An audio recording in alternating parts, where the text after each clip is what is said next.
Hello, I'm Pat. Welcome to my channel where I discuss all the crafty things I've been doing. Today is Wednesday, I think January 21st. Yes, the 21st, 2026.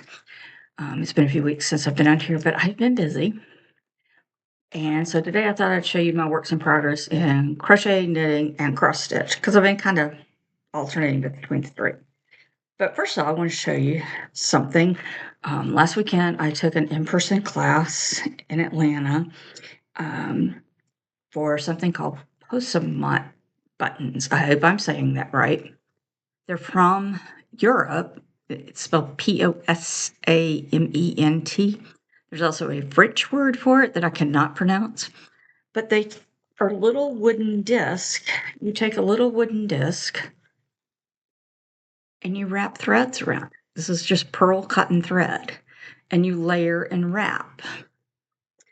And as you use different colors, and mine are all just stars, but there's a lot of other things you can look for. It's hard to find information about these online. I will put below in the description how to spell the word and how to spell it in French. Mine's like my little thread slipping off there. They're pretty fun to make. They're fun to get started. As you get more and more thread on there, it starts to be a little fiddly. And you can even do other shapes like this star. And I probably should have kept wrapping. I should have had 2 more wraps of the yellow on that last round. And it's pretty fun. So I'm going to do some more of that. I don't have any this is my only fully finished objects. As far as works in progress, let's start with crochet because I only have 2 of those. I don't have a lot of works in progress at one time. Not in any one type of craft. It kind of drives me crazy to do that. And I mean, that's the first of the year, and I see a lot of people doing videos of 12 cast stones or so many new starts of cross stitch or whatever. My mind thinks the opposite way, and it's like, I want to finish these things up. So the first thing I have been crocheting on for, I don't know, a year is this scarf. It's Lion brand Scarfy. And this particular one is a bulky weight yarn. It's acrylic with some wool in it. 78% acrylic, 22% wool. This color is cream and taupe. So it kind of creates an ombre effect as you go along. This one I'm not working on it a lot here at home. I don't know, I think I'm like halfway through.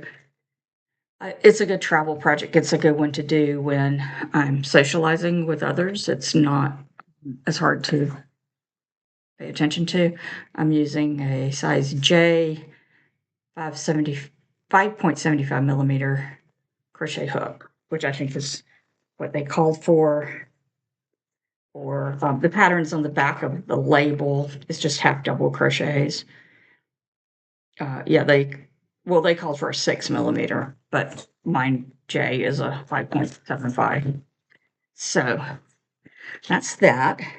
The other thing I've been crocheting on for like a year is a blanket, and you can see like part of it because it's going to be bed sized. I'm just using scraps of these browns and autumn colors. It's a ripple pattern. You crochet in the back loop to make the ridges. It's a pattern from the 70s. My mother has crocheted lots of these. So it's pretty, I won't say mindless. You do have to keep up with where you're at, but it's pretty easy to do while watching TV, talking to other people. So that's crochet. Stitch. So I have been showing everyone this. This is the book, Home is Where the Heart Is by Kooler Design Studios from 1990. This is the sampler I'm doing. And I'm almost finished. I should finish it in the next week. Let me get the word out here, a bit behind it so it'll be a little bit easier to see. I think I have finished all the back stitching. I've got to finish the border, which is just fill in at this point. And there's a lavender color. You see there's like a shadow here on that, on the words. I've got to do that down here in home cooking, which goes pretty quickly. I think the only other thing is the pattern calls for back stitching around each of these little hearts. Oh, I think I'm missing. I just realized there are hearts up here. I didn't put them down here. I think I'll go back and put those in, which shouldn't take long, but I'll have to look at the pattern and make sure. Okay, so I don't know if I'm going to backstitch all those little hearts because I don't know if it really needs it. I'm going to finish everything else first, and then I will look to see if I need to do that. This is done on 18 count white Ada. Yes, there should be little hearts down here between the houses on the bottom row. DMC as called for. If you didn't see my earlier videos on this, there are some errors in the charting. And one in particular is these two blues, this dark blue and this blue, they're switched in the charting. So if you follow the chart, you'll end up like I do, that this is dark blue and this is light blue. But their photo shows it the other way around. That this should all be dark blue and that these little squares should be the lighter blue. But I was like at this, I was down to like here. I was like halfway down when I realized it, and I was like, I'm not pretty happy with it. It does have quite a bit of back stitching around the houses and all the food and the animals. But that's what makes it really stand out. If you don't have that back stitching, this is just blobs of brown. You're like, what is that? What is this? These are eggs. So it's going to be, I forgot the size of it. It's a pretty good size. You know, as you can see, it's almost full coverage. It ends up being 9 by 13. So, and I'm going to, I guess I'm going to try to frame it when I'm done. Or I don't know if I'll make a wall hanging. I'm pretty happy with that. So, I think within the next week, if I just sit down and work on it, it should get finished. This cross stitch I haven't worked on a lot lately that I started a few months back is this little boy. He's from a cross stitching, I don't have the magazine with me, cross stitching country craft magazine from 94, 95, maybe 96. I had done the girl that is with him. I'd finished her last year. It is full coverage. This is on 28 count linen, amber linen, and most of this is 2/2. Some of this here, some of this lighter is 1/2. The boy himself and is 3/2, and I'm using DMC call for.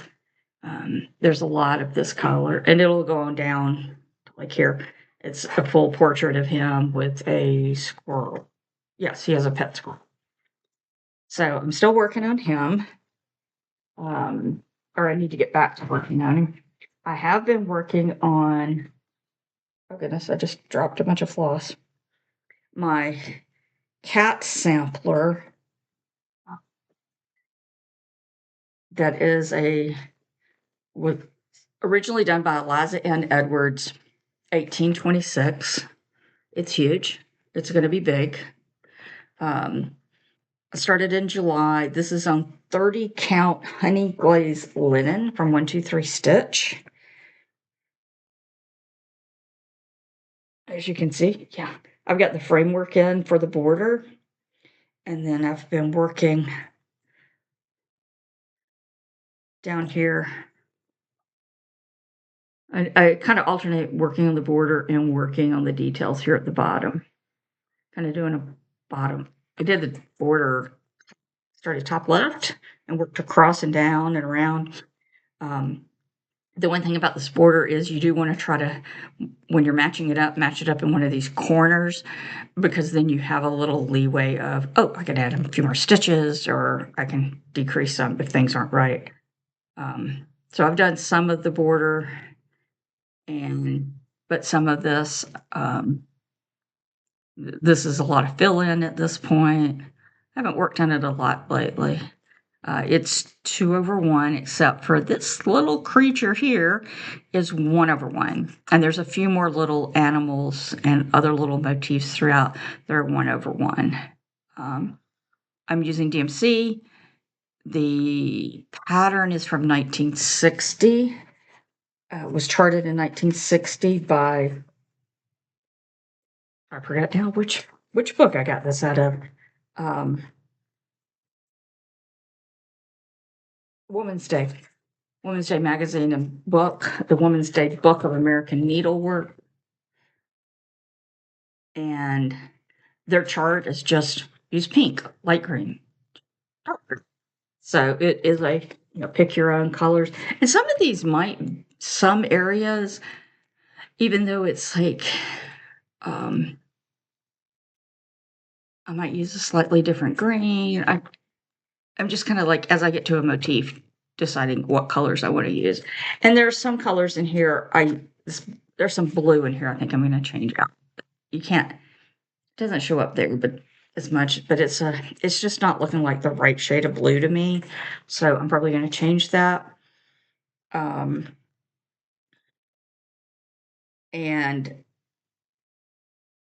I don't know what I'm going to put in the center, but I got a long way to go.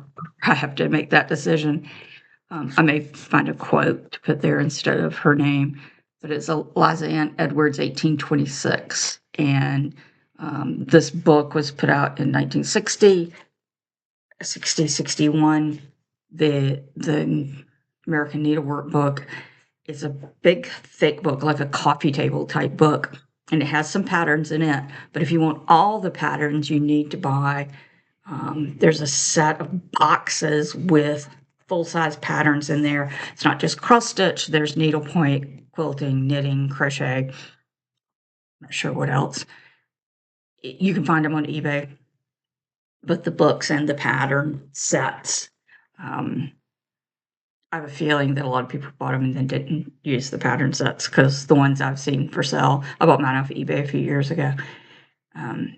It's an interesting book. It gives you history of needlework in America, the history of whether it's patchwork or cross stitch, and then shows you different samples of, and the cross stitch are all like from the 1700s to 1800s. And it's a little bit of a challenge because the chart is kind of hard to read, but at times, but also this is the only picture I have, so it's kind of hard to tell sometimes about the colors. What color did they mean? Mine I'm doing in brighter colors. I know a lot of people might want to do it in more muted colors to make it look like it's old and has faded some. Move stuff over here. The other cross stitch I need to get back to is this DMC kit I bought about a year ago. And it is, if I have a cat, sorry for the crinkling. I want to get it out of this plastic or you won't be able to see the picture. Well, it's just a cute little kit of a funky cat. And I started on it and I worked on it some, and then I've had to take out stitches because that's all I've gotten done.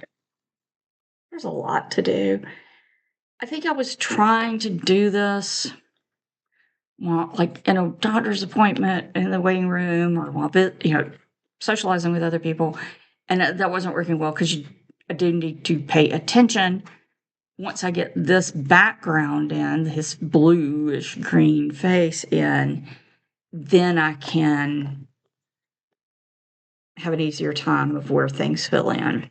So that's next on my list once I finish the homemade happiness sampler. I want the maybe knock this one out.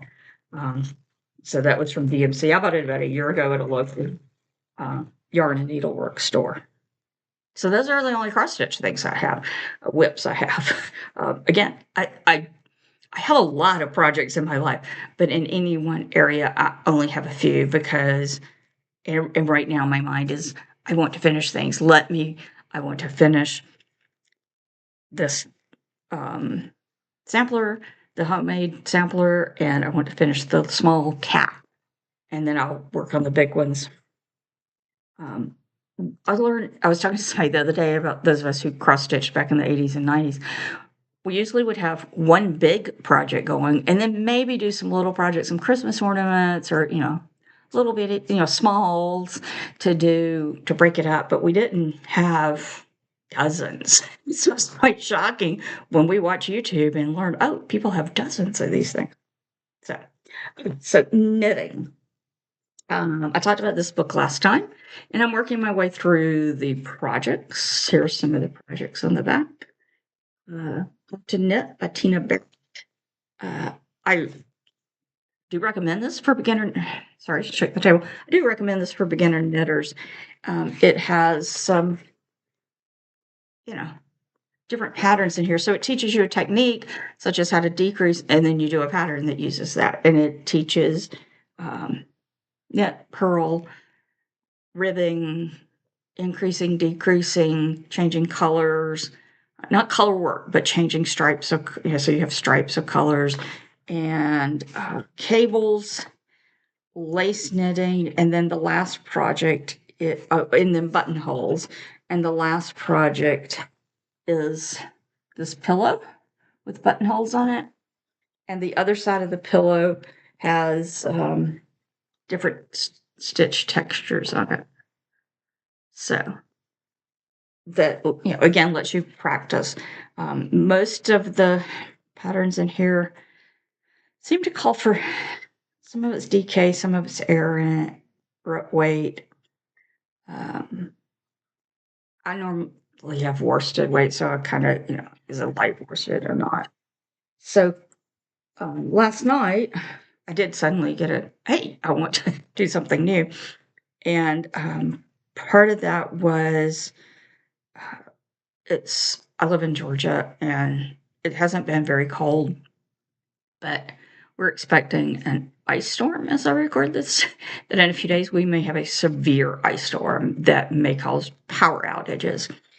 And I've noticed that on the days it is cold, my hands are cold if I'm in certain parts of the house. I don't have a big house, and it's a modern house, but still. And I thought, I have mitts. I have fingerless mitts, but I thought I'd make another pair of fingerless mitts. And so I made one last night. I need to, obviously, this has to be seamed together to fit over my hand. This yarn is some acrylic I had in my stash. And, goodness, I just lost stitches. Not happy, not happy. I'll recover. This is the other,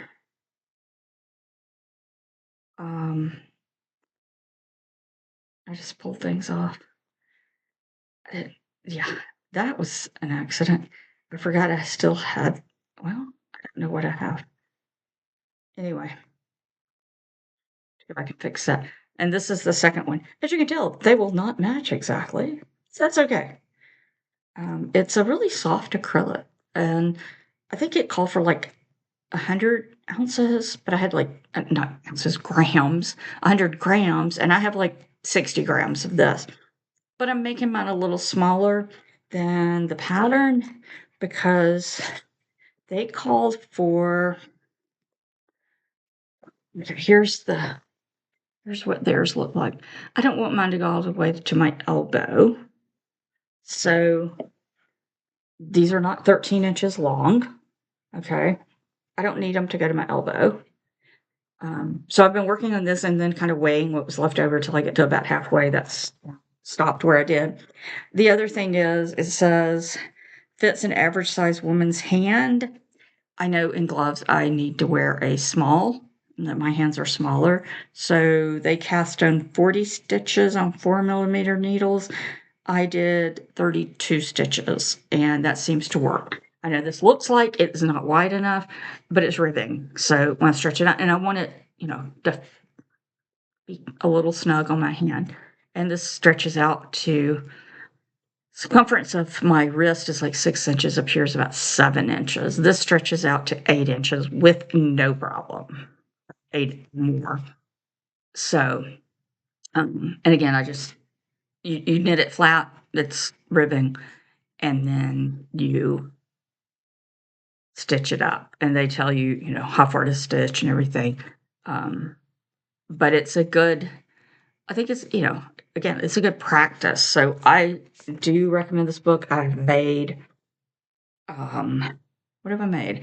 I made this little bag, and I'm making that. I plan to make the hat, and I want to try the cables, and I want to make this, the pillow cover. So that's what I've been working on yesterday, today.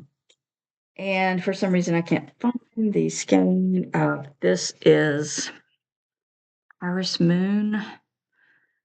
It's silk. I don't know what I did with the yarn label. I had started a scarf. I think I showed before I was starting a scarf with this. And I had cast on way too many, and it was just way too wide of a scarf. It was like 10 or 11 inches wide. So I frogged it a couple of days ago. Cast on again to get, well, I haven't cast on again. I take that back. I cast on a swatch. And I also wanted to block it to see how it feels. It is so soft. It's wool and silk. And now I can't remember what the other is like. It's so soft. It is so soft and amazing. It does have a bit of a halo. It isn't. It's a little bit of a challenge to knit with because sometimes it's hard to see where if I can hold. Yeah, I think you can see. See how it is? It's really fuzzy. So that's a little bit of a new challenge for me. I don't think I'd want to crochet with it because it's hard to see where the stitches are.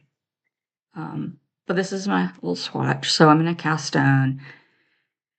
I'm not following pattern. I'm just going to use garter stitch. Oh, excuse me. And that's what this is, just garter stitch. So that's going to go back on the needles. The other thing, I have my socks. Still working on this pair of socks. Get it out of here.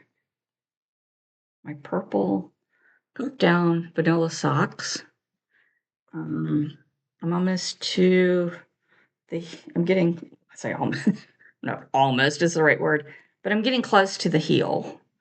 And I did a forethought heel, so when I get to here, I'll put in some waste yarn, and then when I get done, I'll come back and put the heel in. And it's just, 2x2 rib for the cuff and stockinette stitch. And these needles are US 1 2.25. The yarn is, I can't pronounce that. I need to practice it. Prism Paints. The colorway is ethereal.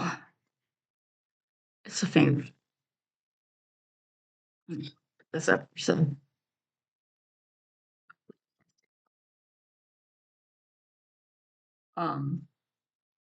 It's 75% superwash wool and 25% polyamide. And it's really soft. This sock does fit, so that's a win. My first pair of socks are a little loose, but this does fit, so I'm continuing to work on those. I am also working on this. This is a free pattern from Bernat, 60s Squares Poncho. So mine's really bright colors. So it's you do these squares and then you sew them together. Except the center square, you shape the neck. So here are two of my squares. One and this one. I'm just using acrylic stash yarn that, leftovers from different things and using bright colors. The blue is not as bright as it may be. Yeah, it's more like that. And then for the neck, so I'm using that blue for the neck. And I started doing it and did the shaping. It does have you do shaping for the neck and for the shoulders. And oh, yeah, numerous things going on here with the. And I got it done and put it over my head, and it was like, ah, well, it wasn't that bad. It was too close to my neck for me. And my neck is rather large for the rest of me. So I had to frog it back to a certain point, and I was, can't really tell, but this is what some of this is the shoulder, and this is the front. So it'll be like this when I would, that this goes over the shoulder and this goes in the front.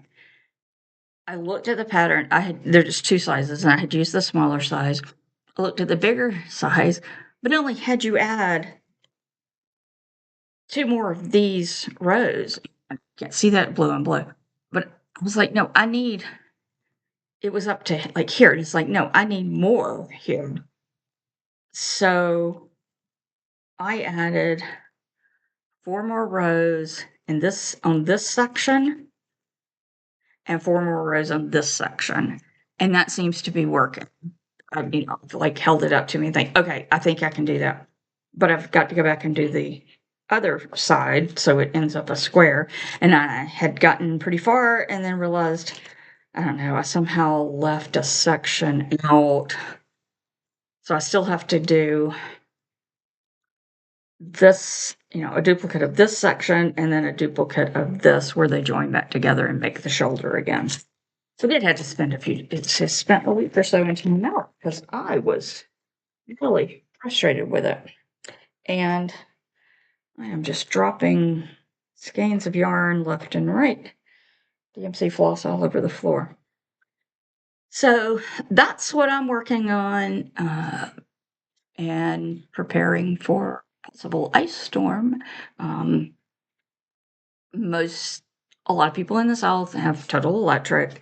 I have a gas fireplace, which puts out a little heat, I've found out in the past. But most of us have electric powered heat of some type. And even people who have, a wood burning fireplace, they've got to get wood. I do have a gas stove and I have a gas water heater. So, and I'm going to say county water, city water, whatever you call it, public water. So even if the power goes out, I still have water and still can have hot water and I can still cook on my stove. I just have to light it manually.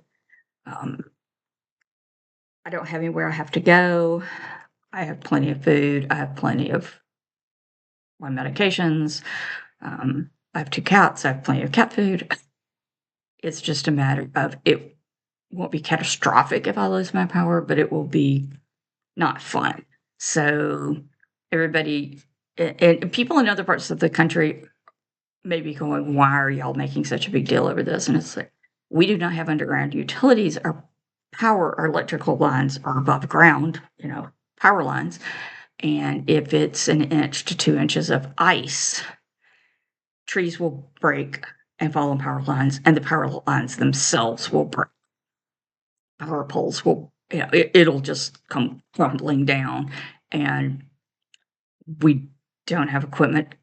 The state, the city, nobody has they'll treat the major roads for ice, but there's no way to.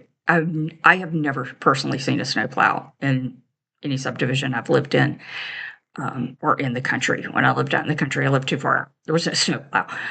You just stay home, and we don't have clothing, and it's just best to, if you can stay home and leave the roads for emergency personnel or people who have to get out there. At least if there's less cars on the road, they have a better chance of getting to their destination.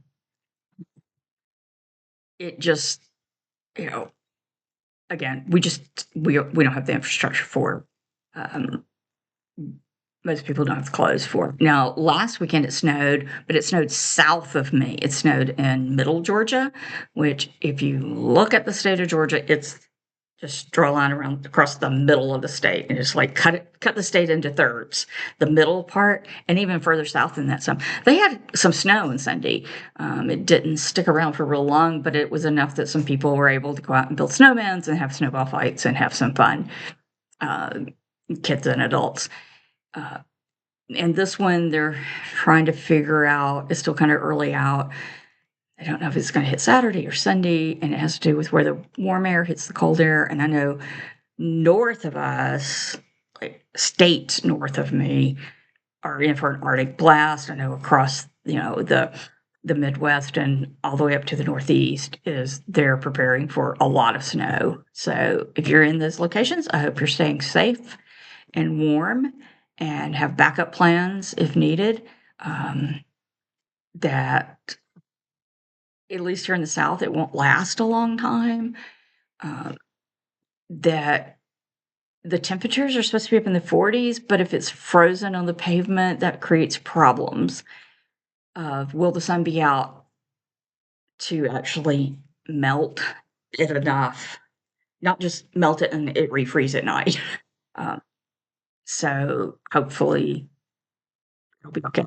Like I said, I do need to run an errand tomorrow, which is Thursday, and then I don't need to go back out. So I will stay at home and obviously have plenty of crafting to do. Even if the power goes out, charging up all the batteries and, all the lights and the phone and everything, and to set and crochet and knit. Some of my, and I do have a headlamp. I have a couple of headlamps, lights on them. So you can use those if I need to for crafting. I think I have some crochet to do that I don't need bright lights for. I haven't learned how to knit in the dark. I know a lot of people can knit without looking at it. I just started a few months ago. I'm not to that point. So I hope you will subscribe and click the like button. Leave me a comment below. Let me know what you're working on. Do you have any good winter projects you're working on? And where are you? Where are you located? Or are you to hunker down for this upcoming ice storm throughout I think it's hitting the Midwest. I know it's hitting the eastern states from Georgia to Maine, I think. So let me know where you're at and what you're working on, and I will see you later. Thanks.